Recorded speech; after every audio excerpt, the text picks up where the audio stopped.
கற்பினால் நாட்டின் வளர்ச்சிக்கு பெரிதும் உதவுவது என்று கூற வருபவர் ஃப்ரீடா அண்ட் அவர்களை கரவூர் நடத்தி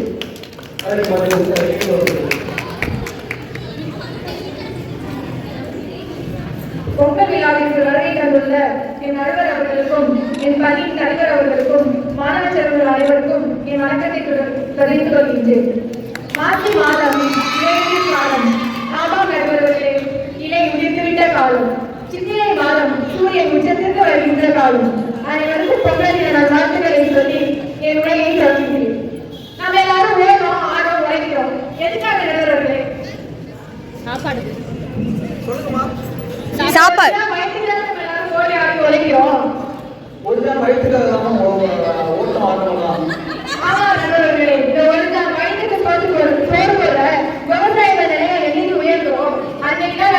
நாடு முன்னேறும். களத்தடித்து பணத்தை போட்டா வண்டி வரும். வயிற்று பசிக்கு வண்டி வருமா? நீங்க ஐபேடையும் ஸ்மார்ட் போனையும் சாப்பிட முடியாது. விண்டோஸையும் டிஸ்கவையும் பிடிக்க முடியாது. உங்க விஞ்ஞான வளர்ச்சியில வசதி வரும், வயிறு நிறையுமா? இதுதான் என் நடுவர்களோட கேள்வி.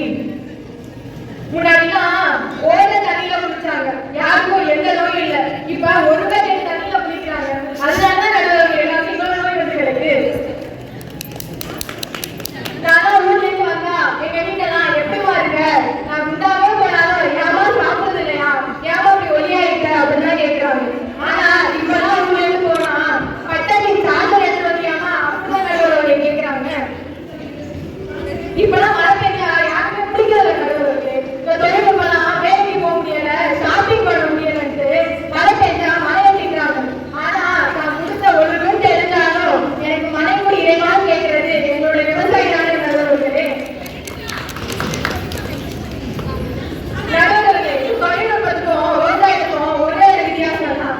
காட்டுல தண்ணி வரணும்னு ஓட்ட போட்டா அது விவசாயம், நாட்டுல தலைமை வரணும்னு ஓட்ட போட்டா அதுதான் நடுவர்களுடைய தொழில்நுட்பம். அணுவை வச்சு மின்சாரம் தயாரிக்கிறோம் ஒரு குண்டை கலந்துருக்கு, அணுவை வச்சு அணுகுண்டு தயாரிக்கிறோம்னு இன்னொரு குண்டை கலந்துருக்கு. இப்படி அணுகுண்டை வச்சு மனுஷனே போன்ற சமுதாயத்தை உருவாக்குறது இந்த தொழில்நுட்பம் தானே நடுவர்களே. காவிரி அது மாதிரி ஓடிட்டு இருந்துச்சு, அதை யாரும் கண்டுக்கல. அப்பெல்லாம் எந்த பிரச்சனையும் இல்லை. இவங்க டெக்னாலஜி வேண்டுச்சு அப்படின்னு அணைய கட்டை வந்து நின்னாங்க. அப்பவே தான் நமக்கு கடவுள சண்டையே வர ஆரம்பிச்சிச்சு. முன்னாடிதான் ஓட கம்மாயில ஆடு மாடு வேண்டாம், ஆடு மாடு குளிச்சா என்ன, அந்த தண்ணியில தான் எல்லாமே குளிச்சாங்க குளிச்சாங்க. இப்போ விலகு வாட்டர்னு சொல்லி இருக்க விலகு எல்லாத்தையும் கடிக்கடிட்டு குடிக்கிறாங்க. இதனாலதான் நிறைய கோல்டு ஃபீவர் எல்லா நோயும் வருது. பெற்ற குழந்தைக்கு சோறு போடுகிறார் தாய், வேறாத குழந்தைகளுக்கெல்லாம் சோறு போடுகிறோம் தான் விவசாயிகள். கைகளை மண்ணட்டி ஆக்கி காய்களை கலக்கையாக்கி வெற்றி வேரை இழந்து சிந்தி பயிர்களில் உழைக்கிறாங்களே, அது வேறும் துயர்ல விவசாயி சிந்துகின்ற இடையில. முன்னாடிலாம் 3 வருஷம் வாழ்ந்தாங்க. எதனால? கம்பு கேழ்வரகு அப்படிலாம் சாப்பிடறாங்க. இப்ப டெக்னாலஜியா சாப்பிட்டு சாப்பிட்டு 20 வருஷம் 30 வருஷத்திலே கொலஸ்ட்ரால், பிபி, டயபெட்டிக்ஸ் இப்பெல்லாம் வந்து கிடக்குறாங்க நடுவர்களே. டெக்னாலஜினா என்ன தெரியுமா? 4 நாள் சொகுசை கொடுத்துட்டு 5ஆவது நாள் நம்மளை கொண்டா எப்படி இருக்குவோம்? நல்லா கவனிக்க நடுவர்களே. 4 நாள் நமக்கு சொகுசை கொடுத்துட்டு 5ஆவது நாள் நம்மளை கொண்டா எப்படி இருக்குமோ அதுதான் எங்களோட தொழில்நுட்பம். கடைசி வரை சோறு போடும் விவசாயம் தான் இந்த நாட்டை முன்னேற்றம் என்று கூறி வாழ்க்கைக்கு விளைக்கூடிய நன்றிகளே. நன்றி, வணக்கம்.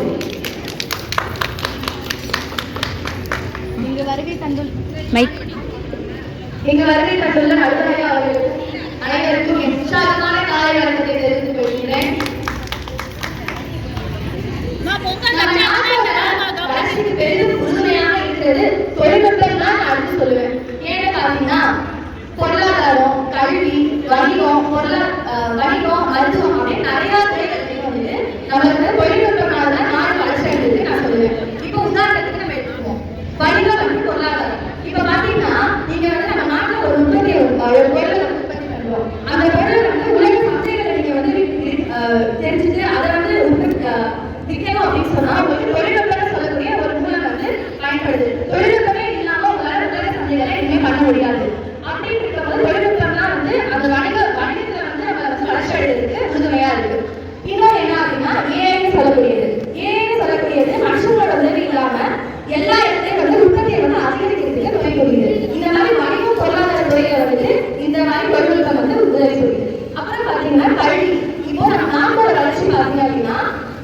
பொருளாதார வணிகம் மட்டும் இல்லாம கல்வி சார்ந்தே இருக்கு. அந்த கல்வி வந்து தரமான கல்வியா வந்து கொடுக்கணும். அந்த தரமான கல்வி வந்து தொழில்நுட்பம் மூலியமா வழங்குறது அதெல்லாம் முடியும். இப்போ உதாரணத்துக்கு மாணவர்கள் வந்து பள்ளிக்கூடத்துல படிக்கிறாங்க அப்படின்னா அதை பத்தி அவங்களுக்கு நிறைய அறிவு இருந்தா மட்டும்தான் அவங்களால வந்து அவங்க தேர்ச்சி பெற்று நம்மளோட நாடு வந்து வளர்ச்சி அடையும். அப்படின்ற ஒன்று இல்லைன்னா அவங்க வந்து வளர்ச்சி அடைய முடியாது. அந்த அவங்களோட அறிஞர் வந்து வளர்ச்சி அடைகிறதுக்கு தொழில்நுட்பம் உதாரணமா இருக்கு. அவங்களால ஒரு டாபிக் படிக்கிறாங்க, தலைப்பு படிக்கிறாங்க அப்படின்னு சொன்னா அந்த தலைப்பை வந்து அவங்களால வந்து அந்த ஆன்லைன்ல சொல்லக்கூடிய அந்த யூடியூப், கூகுள் அவங்களுக்கு தேவையான சோர்ஸ் மூலியமா அவங்க அறிவு வளர்த்துக்கிறாங்க. அதை அப்படியே உண்மையா பாக்குறாங்க. அனிமேஷன் வீடியோ சொல்லக்கூடிய அதை பத்தி பிராக்டிகலா பார்த்து அவங்களால முடிச்சுட்டு அவங்களால வளர்ச்சி அடைய முடியும். என்னோட கருத்து. இன்னொன்று என்ன அப்படின்னா இ-புக்ஸ் சொல்லக்கூடியது இந்த மாதிரி நிறைய மாணவர்களோட அறிவை வந்து வளர்க்கறதுக்கு நிறைய சோர்ஸ் வந்து இருக்கு. அதனால இந்த தொழில்நுட்பம் சொல்லக்கூடிய ஒன்று இல்லைன்னா அவங்களால அவங்க அறிஞர்களை வந்து வளர்த்துக்க முடியும். அவங்களோட நாடு வளர்ச்சிக்காக நான் சொல்லுவேன். இன்னொன்று என்ன அப்படின்னா சமூக ஊடகங்கள்ல நிறைய மாணவர்கள் வந்து முன்னாடி வந்து அவங்களோட திறமைகளை வெளிக்காமிக்கிறதுக்கும் தனிப்பட்ட அவங்களுக்கு எவ்வளவு அவங்களோட திறமைகள் இருக்குன்றது சென்றதுக்கு வந்து தொழில்நுட்பம் தான் துணை புரியுது. தொழில்நுட்பம் இல்லாம அவங்களால முன்னாடி வந்து எதுவுமே பண்ணவும் முடியாது. இன்னொன்று பாத்தீங்க அப்படின்னா மருத்துவத்துறையிலே அதே மாதிரி வந்து எம்ஆர்ஐ ஸ்கேன் இந்த மாதிரி எந்த ஒரு நோயை வந்து விரைவா புரிஞ்சுக்கிட்டு அதை வந்து சிகிச்சை அளிக்க முடியும்னா தொழில்நுட்பம் அவங்களால மட்டும்தான் முடியும். தொழில்நுட்பமே இல்லாம அவங்களால வந்து நோய் கண்டுபிடிக்கும் விவசாயத்தை மட்டும் வச்சுட்டு முடியாதுல்ல.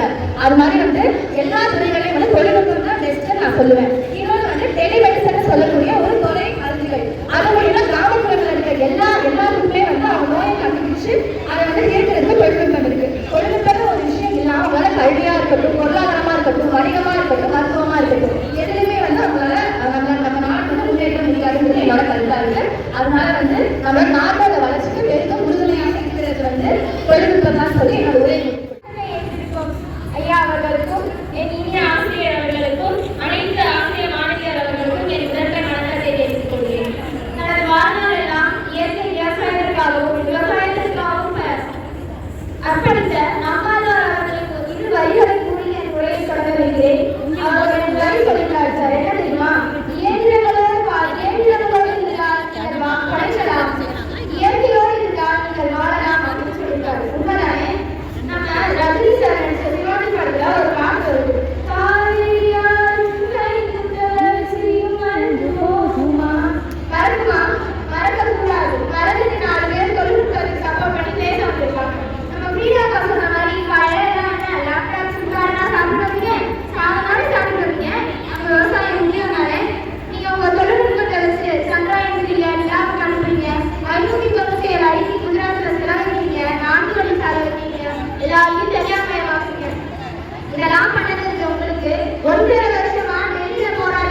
இங்கு கூடியிருக்கக்கூடிய அனைவருக்கும் எனது இனிய பொங்கல் நல்வாழ்த்துக்களை தெரிவித்துக் கொள்கிறேன். நான் தொழில்நுட்பத்துக்கு பேச வந்திருக்கேன். அவங்க சொன்னது கரெக்ட் தான். விவசாயம் நம்ம எல்லாத்துக்கும் அத்தியாவசியம் தான். ஆனால் நம்ம இப்போ இருக்கக்கூடிய எல்லா சூழ்நிலையில நம்ம சுற்றி இருக்கக்கூடிய எல்லா விஷயத்தையும் தெரிஞ்சுக்கிறதுக்கு தொழில்நுட்பம் அப்படிங்கிறது ரொம்ப அவசியமாக நமக்கு இருக்கு. இப்போ உங்களுக்கு HMPV அப்படின்னு சொல்லிட்டு இப்போ ஒரு வைரஸ் பரவிட்டு இருக்கு. இதுக்கு விவசாயம் மூலியமா ஏதாவது உங்களுக்கு தெரிஞ்ச மெடிசன் கொடுக்க முடியுமா? தெரிஞ்ச மெடிசன் கொடுக்க முடியுமா? HMPV அப்படின்ற வைரஸ் வந்துருக்கு. அதுக்கு மெடிசன் விவசாயம் மூலியமா கொடுக்க முடியுமா?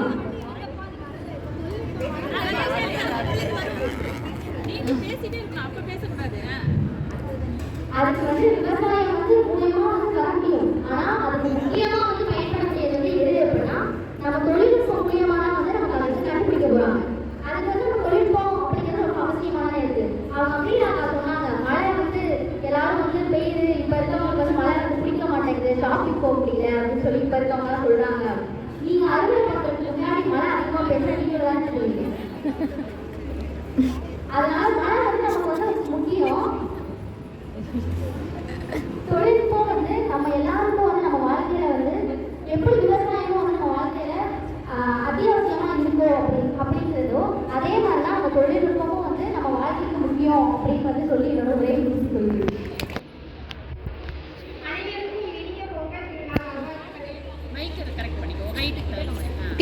கிட்ட வா ஆ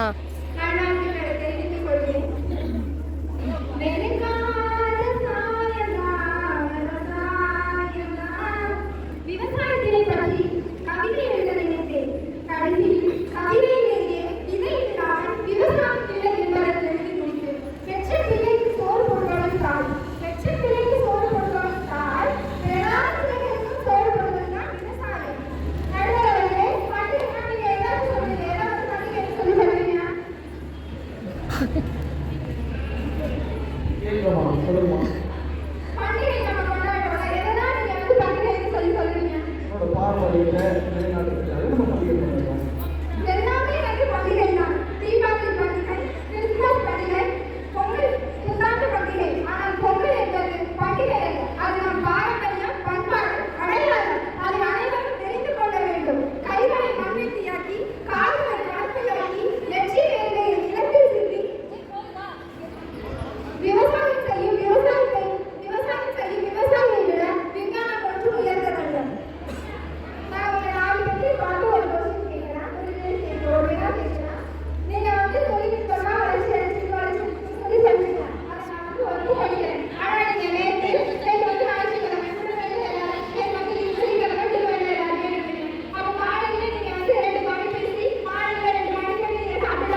உங்கள் அனைவருக்கும் இந்த பொங்கல் திருநாள் வாழ்த்துக்களை கூறி என் உரையை தொடங்குகிறேன். இங்க உட்கார்ந்துருக்க 4 பேரும் அங்க அது நடந்துச்சு, இங்க இது நடந்துச்சு, இதுக்கு தீர்ப்பு கொடுத்தாங்களா, குஜராத்ல 535 அடி செல்ல தேவையா, அதை இப்படிலாம் கேட்கறாங்க. இதெல்லாம் உங்களுக்கு எப்படி தெரிஞ்சிச்சு? சொல்லுங்க நண்பர்களே, இதெல்லாம் உங்களுக்கு எப்படி தெரிஞ்சிச்சு? இதெல்லாம் இவங்க போன்ல கூகுள்ன்ற ஆப்ஷனை கூகுள்ன்ற ஆப்ஷனை யூஸ் பண்ணி தான் இதெல்லாம் எடுத்துப்பாங்க. தொழில்நுட்பம் இல்ல அப்படின்னா எங்கேயோ நடக்கிற ஒரு செய்தி நம்மளுக்கு கண்டிப்பா தெரியவே தெரியாது. இந்த நாடு வளர்ச்சி அடையணும்னா நம்ம எல்லாம் என்னோட அணியில ரோஷினி பேகம் சொன்ன மாதிரி நம்ம வணிகம், கல்வி, மருத்துவம் அப்படின்னு எல்லா துறையிலையும் வளர்ச்சி அடையணும். இது எல்லா துறையிலையும் வளர்ச்சி அடைஞ்சா மட்டும்தான் நம்ம நாடு வல்லரசாக முடியும். நம்ம நாடு வல்லரசாகிறதுக்கு முக்கியமான தேவை தொழில்நுட்பம் தான் நண்பர்களே. இவங்க கேட்கறாங்க, காலையில் சிப்காட் சாப்பிட்டீங்களா, மதியானம் மடிக்கணினி சாப்பிட்டீங்களா அப்படின்னு கேட்கறாங்க. விண்வெளிக்கு போறவங்களே அவங்கள டிஃபன் பாக்ஸ்ல சாப்பாடு, சாம்பார், ரசம், கூட்டு, பொரியல் எல்லாத்தையும் கடிப்பையா சாப்பிடுறாங்க. ஒரு சின்ன மாத்திரை அது போதும் அவங்க உயிர் வாழ்றதுக்கு. அதை வச்சுட்டு அவங்க அங்க என்ன தொழில் வந்து அங்க என்ன நடக்குது, இந்த நாட்டுல எது போல, இந்த நாட்டுல என்ன நடக்குது அப்படிங்கறத தெரிஞ்சு அங்க இருந்து இங்க இன்ஃபர்மேஷன் கொடுக்குறாங்க. அங்க அவங்க கொடுக்கறனால மட்டும்தான் நம்ம எல்லாருக்குமே அது தெரியுது. நமக்கு தொழில்நுட்பம் இருந்தா மட்டும்தான் நம்ம எல்லா துறையிலையும் என்ன நடக்குது, எங்க என்ன நடக்குது அப்படின்னு நம்ம தெரிஞ்சுக்க முடியும். இதை கூறிக்கிறேன். கணிகளில் சிறந்தது மா, ஆங்கில மாதங்களில் சிறந்தது மே, தமிழ் மாதங்களில் சிறந்தது தை. இந்த 3 எழுத்துக்களையும் சேர்த்து மா மேலையாக அமர்ந்திருக்கும் நமது அறிவில் சிறந்து விளங்கும் நமது ஆசிரியர் பெருமக்களுக்கும் எனது முதல்வர் தெரிவித்து இந்த உரையை ஆரம்பிக்கிறேன். சுழற்றும் ஏற்கிறது உலகம், அதனால் உழுதும் உலகை தலை. இப்படி நம்ம திருவள்ளுவர் சொல்லியிருக்காரு. அதாவது என்னன்னா, இந்த உலகம் என்னதான் நிறைய மாற்றங்களுக்குள்ள போனாலும் உணவு தொகையை நம்பி இருக்கும். அதனால உணவு தொகை தான் தலையானது. அப்பயே திருவள்ளுவர் சொல்லியிருப்பாரு. நண்பரையா அவங்க கேட்டாங்க, நிறைய வைரஸ் வருது, அதெல்லாம் வருது அப்படிலாம் சொல்லியிருக்காங்க. இதுக்கு என்ன தெரியுமா முதல் காரணம்? முதல்ல கடவுள் பூமியை படிக்கும்போது அது எந்தெந்த தாவரத்துக்கு எந்தெந்த வியாதி வருமோ அதை குணப்படுத்துறதுக்கு தனிமா அதை வந்து செடிகளே இருப்பாங்க இல்லையா. ஆனா இவங்க வந்து ஹைபிரிட் அது இதுன்னு கண்டுபிடிச்சு அதால சமாளிக்க முடியாத பிரச்சனையெல்லாம் அவங்க தொழில்நுட்பத்தால சமாளிச்சாங்க. ஸோ இது ஒரு பாயிண்ட். அவங்க வீட்டுக்கு போறாங்க அப்படின்னு சொல்றாங்க, அந்த மாத்திரை எடுத்துட்டு போறாங்கன்றாங்க. அந்த மாத்திரை கூட ஒரு ஸ்பைரலியான ஒரு ஆர்கே தான். அது வந்து ஒருத்தவங்க செய்யணும். அது வந்து அந்த சாப்பிட்டுக்கலாம். அது வந்து அதுக்கு நிறைய மிஸ்யூஸ் இருக்கு. அதையும் அவங்க பற்றி யோசிக்கணும்ல. இப்போ அடுத்து பார்த்தீங்கன்னா ஒரு நாட்டோட வளர்ச்சிங்கிறது ஒரு பொருளாதாரம் மட்டும் சார்ந்து ஒரு தனி மனிதனோட ஒரு சந்தோஷம். அப்போது ஒரு நாடு வளர்ச்சி அடையணும்னா ஒரு மனுஷன் தனித்துவமா இருந்தால் சந்தோஷமா இருக்கும். அடுத்து அவன் கொடுக்கும், அடுத்துதான் நாடே வருது. அப்ப நாடு என்னமோ சொல்லிட்டு போறாங்க. இப்ப ஒரு விவசாயம் இருக்காருன்னா வேலைக்கு போவோம், விவசாயம் பண்ண போவார். மனைவி வந்து சமைச்சிட்டு அவங்க போய் பார்க்க போவாங்க. ஸோ அது நடுவில் கம்யூனிகேஷன் ஏற்படுது. அவங்க பார்த்துக்கிறாங்க. அவங்க உறவுகளும் மேம்படுது. இன்னும் பத்தாதுன்னா அவங்க குழந்தையும் சேர்த்து கூட்டு வந்துருவாங்க. அதனால ஒரு குடும்பமான ஒரு சூழ்நிலை உருவாகுது இல்லை. ஆனால் இப்போ என்ன பண்ணுறாங்க, குழந்தை கொஞ்சம் அம்மா அப்பான்னு சொல்லிட்டா போதும், கொண்டு சேர்த்துக்குள்ள போய் தள்ளி விட வேண்டியது. அவங்க அம்மா ஒரு பக்கம், அப்பா ஒரு பக்கம், பிள்ளை ஒரு பக்கம், எல்லாம் தனித்தனியாக இருக்காங்களே. இப்போ உடம்பு சரியில்லைன்னா அதுக்காக கண்டுபிடிக்கிறாங்க. இது ஆச்சு அதாச்சு. அதுக்கு முதல்ல என்ன காரணம், அவங்க உடம்புலேருந்து அந்த வேர்வை வெளியே வரல. ஆனால் ஒரு விவசாயம் கிடையாது. அவங்களோட ஒரு மனசாலையும் உடம்பாலையும் அவங்க வந்து ரொம்ப ஹெல்த்தியா இருக்காங்க. அதனால விவசாயம் தான் நாட்டுக்கு ரொம்ப நாட்டோட வளர்ச்சிக்கு முக்கிய பங்கு வகிக்குது. நான் சொல்லி உரையை முடிக்கிறேன். இந்த கல்லூரியை எப்படியாவது முதலில் முன்னேற்ற வேண்டும் என்று இரவும் பகலும் அயராது கண்முடித்து உழைத்துக் கொண்டிருக்கும் நமது தலைவர் அவர்களுக்கு முதற்கண் வணக்கத்தை தெரிவித்துக் கொள்கிறேன். அது மட்டுமல்ல, நாம் இந்த கல்லூரியில் படிக்கும் அனைவரும் எப்படியாவது சிறந்த ஆசிரியராக வேண்டும் என்று அயராது இரவு நேரத்திலும் கண்முடித்தும் தூக்கத்திலும் பாடத்தை எப்படி நடத்த வேண்டும் என்றும் எப்படியெல்லாம் விளக்கம் தர வேண்டும் என்று யோசித்துக் கொண்டிருக்கும் இந்த கல்லூரியின் பேராசிரியர்கள் அனைவருக்கும் என் காலை வணக்கத்தை தெரிவித்துக் கொள்கிறேன். பேசு பார்த்தாலும் வானவில்லை போல் தெரிவித்துக் கொண்டிருக்கும் என் மாணவ கண்மணிகளுக்கு என்னுடைய காலை வணக்கம். அது மட்டுமல்ல, பக்தி பெருகிற பார்ப்பான பொங்கிற அனைவருக்கும் என்னுடைய அட்வான்ஸ் இனிய பொங்கல் திருநாள் வாழ்த்துக்களை தெரிவித்துக் கொள்கிறேன். இந்த பக்கம் தீர்வு சொல்லலாமா, அந்த பக்கம் தீர்வு சொல்லலாமா என்று குழப்பத்தில் இருக்கும் நம் நடுவர் அவர்களுக்கு என்னுடைய மாலை வணக்கத்தை தெரிவித்துக் கொள்கிறேன். அடுத்து நான் என்னுடைய தலைப்புக்கு செல்லலாம் என்று நினைக்கிறேன். என்னுடைய தலைப்பானது தொழில்நுட்பம். தொழில்நுட்பம் இல்லாத இடமே இல்லை. இப்போது நான் மைக்கில் பேசிக் கொண்டிருக்கிறேன். இந்த மைக் இல்லை என்றால் என்னுடைய குரல் இந்த உலகமே போகுமா? ஓகே. நமது டாடா ரத்தன் அவங்க எத்தனை பேருக்கு தெரியும்? ரத்தன் டாடா ரத்தன் டாடா அவர் மட்டும் மாட்டு வண்டியிலே அனைவரும் செல்லட்டும், வண்டியிலே செல்லட்டும் அப்படின்னு என்று நினைத்து கார் கண்டுபிடிக்காவிட்டால் இன்றைக்கு எத்தனை தொழிலாளர்கள் வாழ்ந்து முடியும்?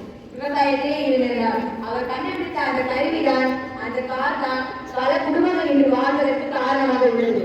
தொழில்நுட்பம் முன்னேறுவது நாடு முன்னேறுகிறது. அது மட்டுமல்ல, எடுத்துக்காட்டாக நமது எதிரணியிலான ரவீந்திர சொன்னார்கள். ரஜினி சொன்னாராம், கைக்குப்பர் அருவியும் காவிரி ஆறும். அதே ரஜினி தான் ரோபோ ரோபோ அப்படி என்று படத்தை எடுக்கிறார். எனவே ரோபோ மூலம் நாம் நாடானது முன்னேற அழைத்திருக்கிறது என்பதை படத்தின் மூலம் தெரிவித்திருந்தார். புரிகிறதா? அது இல்லாமல் இன்னொரு கேள்வி வந்தது. கைகளில் அரிசியை நடுவோம், கைகளில் அதை பண்ணுவோம், இதை பண்ணுவோம் விவசாயத்தை அப்படின்னு சொன்னாங்க. ஆனால் இன்று விவசாயமானது கைகளில் அளவப்படுகிறது. எங்களுடைய தொழில்நுட்பமான மோட்டார் நிறுவனம், அதாவது டிராக்டர், அது நம்ம தண்ணி பாய்க்கிறதுக்கு மின்சார மோட்டார், இப்படியெல்லாம் பல கருவிகள் அளவா கண்டுபிடித்துள்ளது. அது மட்டுமா, பூச்சிகள் அழிந்து விடக்கூடாது என்று நாங்கள் கண்டுபிடித்த தொழில்நுட்ப கருவியை பயன்படுத்தி அளவா பயிர்கள் அழிக்கிறீர்கள். அந்த பயிரையும் காப்பது எங்களுடைய தொழில்நுட்பம் அல்லவா?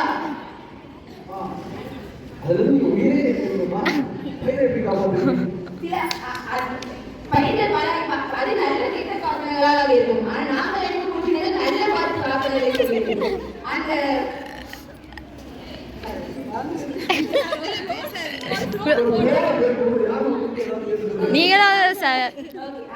என்னுடைய தலைப்பு கொரோனா டைம் அனைவருக்கும் ஞாபகம் உள்ளதா? யாரப்பா விவசாயத்தை போய் பார்த்து படித்தார்கள்? உங்கள் பிள்ளைகளை யோசித்து பாருங்கள். விவசாயம் படிக்க விவசாயத்திலே இருக்கட்டும் என்று விவசாயமாக யோசித்தீர்கள். ஒரு தொழில்நுட்பத்தில் பெரிய அதிகாரியாக வேண்டும் என்றல்லவா தொழில் கல்லூரிக்கு அனுப்புகிறீர்கள்.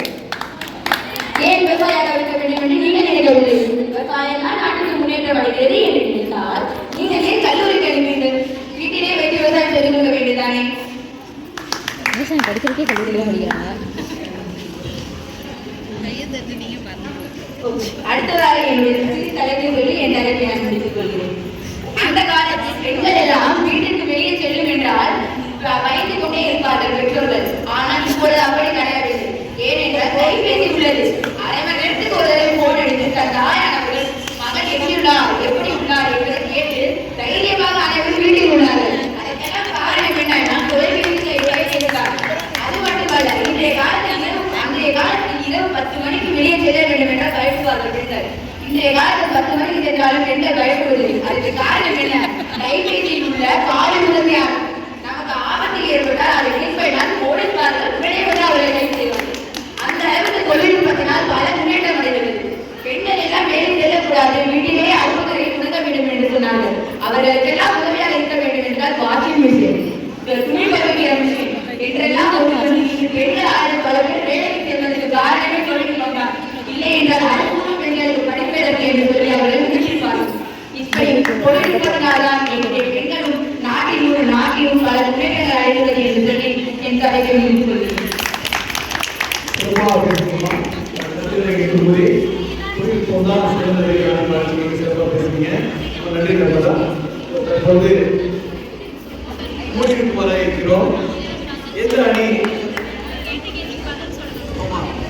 எதிர்கட்சிகள் வந்து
இந்த மாதிரி பேச வச்சுங்க முக்கியமா காய்கறிகளை சாப்பிட்டோம், அதை சாப்பிட்டோம், இதை சாப்பிட்டோம் சொன்னீங்க. ஆனா அதை டெலிவரி பண்ணதே ஒரு பாய். ஆன்லைன்ல புக் பண்ணனால தான் அதை புக் பண்ணி டெலிவரி பண்ணாங்க. யாரும் கைகளை கொண்டு வந்து கொடுத்தா கொரோனா ஒட்டி தொழில்நுட்பமானது பயன்படுத்திதான் யார் வந்து சிறப்பாக பேசுறாங்க அப்படின்னு சீக்கிரம் சொல்லுங்க, அடுத்து சண்டை போடுங்க. ரெண்டு பேரும் பார்த்தீங்கன்னா ஃபர்ஸ்ட் தொழில்நுட்பம் வந்து சிறப்பாக பேசுறாங்க. தொழில்நுட்பம் பார்த்தீங்கன்னா நம்ம வந்து மைக்லாம் பேசிக்க முடியாது, ஆன்லைன் கிளாஸ்லாம் இங்கே வந்து முடியாது, எம்ஆர்ஐ ஸ்கேன்லாம் டிசீஸ் நடத்திக்க முடியாது. நம்ம புதுசாக ஒரு வைரஸ் வந்து என்ன சொல்லிட்டு HAPV வருது. அதுக்கு என்ன பண்ணுறோம்? எங்கள் தொழில்நுட்பம் மூலமாக தான் நாங்கள் அதுக்கு தீர்வு காண்றோம் அப்படின்னு சொல்லிட்டாங்க. நிம்மதிக்கு ஷேர் பண்ணலாம் என்று சொல்லி நாங்கள் சாப்பிட்றோம் அப்படின்னு சொல்லியிருக்காங்க. சிறப்பாக சொல்லியிருக்காங்க. தொழில்நுட்பம் தான் என்னது நாட்டின் வளர்ச்சிக்கு பெரிதும் உறுதுணையாக இருக்கும். பார்த்துருவோம். தொழில்நுட்பம் என்ற தலைப்பில் பல தத்துவங்களையும் கவிதைகளையும் கதைகளையும் கூறி சிறப்பாக சொன்னாங்க. இப்போ விவசாயம் இல்லைன்னா நம்ம என்ன பண்ண முடியாது, நீங்க நம்ம பொருள் வச்சுக்க முடியாது. சரிங்களா? விவசாயம் இல்லைன்னா நம்ம காலையில் வச்சுக்க முடியாது. விவசாயம் இல்லைன்னா நம்ம இங்க வச்சு வாழ்ந்துக்க முடியாது. விவசாயம் தொழில்நுட்பம் இல்லாமல் நம்ம என்ன பண்ணிடலாம், இருந்துடலாம். உங்களை இருந்துருக்காங்க ஒரு காலகட்டத்தில் மூன்றாவது இருந்திருக்காங்க. ஆனா நம்ம வந்து விவசாயம் தான் நம்ம இருக்க முடியாது. ஒவ்வொரு விவசாயம் தான் நம்ம என்ன பண்றோம், உருவாக்கிருக்கோம். ஓகேங்களா? அதனால தீர்ப்பு நியாயமா இருக்கும், இருக்கணும், ஒரு நாணயமா இருக்கும். அதுதானே? ஓகே. இப்போ ஒரு நாணயத்தின் பக்கங்கள் போல நாட்டின் உறுதியாக நாட்டின் வளர்ச்சிக்கு இரண்டு கண்கள் போல சிறப்பாக இருந்தது. தொழில்நுட்பமும் விவசாயமும் இல்லைன்னா நாட்டின் வளர்ச்சி இருக்காது. ஆனால் இரு அணியும்